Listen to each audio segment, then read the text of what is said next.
दोस्तों, आपने bamboo tree नाम सुना ही होगा जो चाइना में पाया जाता है। बम्बू ट्री अपने आप में एक सुपर मोटिवेशनल है। ली नामक किसान चाइना के एक छोटे से गांव में रहता था। उसके परिवार में उसकी बूढ़ी माँ, उसकी पत्नी और छोटे छोटे 2 बच्चे थे। उसके जीवन यापन के लिए उसके पास छोटे छोटे खेत के 2 टुकड़े थे। अन्य किसानों की तरह वो भी अपने खेत में धान गेहूं की फसल करता था। उसको कहीं से सुनने को मिला कि बम्बू ट्री की फसल की जाए तो उससे धनवान हुआ जा सकता है, लेकिन उसके लिए बहुत ज्यादा धैर्य रखने की जरूरत है।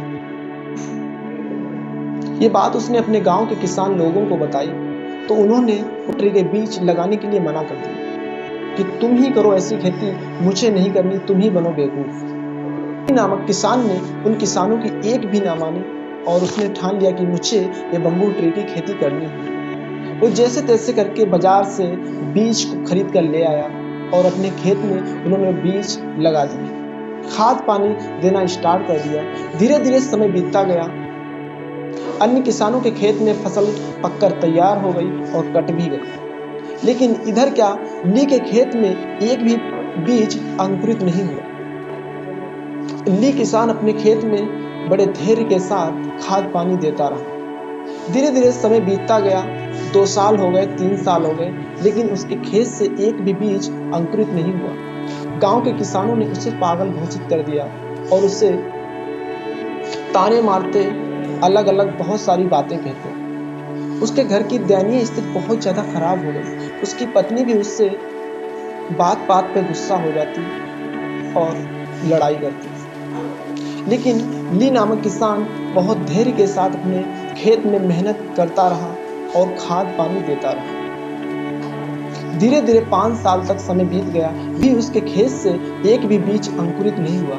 लेकिन उसने अभी भी खोद कर नहीं देखा कि हमारा बीज क्यों नहीं अंकुरित हुआ, कहीं सड़ तो नहीं गया, क्योंकि उसको अपने ऊपर पूर्ण विश्वास था कि एक दिन हमारी खेती अवश्य ही रंग लाएगी। 5 साल के बाद उसके खेत में चमत्कार हुआ। देखते ही देखते 42 दिनों में उसके खेत में 90 फीट के पौधे बनकर तैयार हुए। 6 हफ्ते में ही वो 90 फीट के पौधे बनकर तैयार हुए। अब ली किसान बहुत ज्यादा परेशान था। उसकी धैर्य की भक्ति काम आई, उसकी साधना काम आई।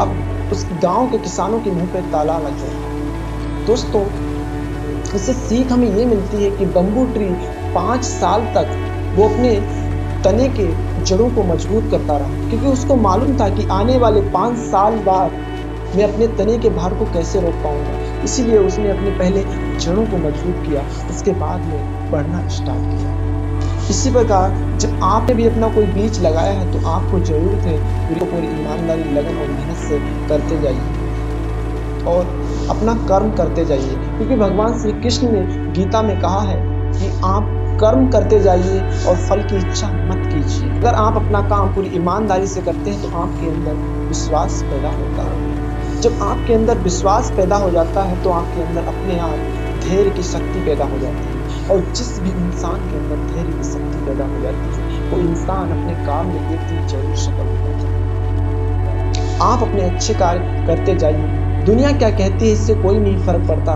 क्योंकि पत्थर उसी पेड़ पे फेंके जाते हैं जिस पे फल लगे।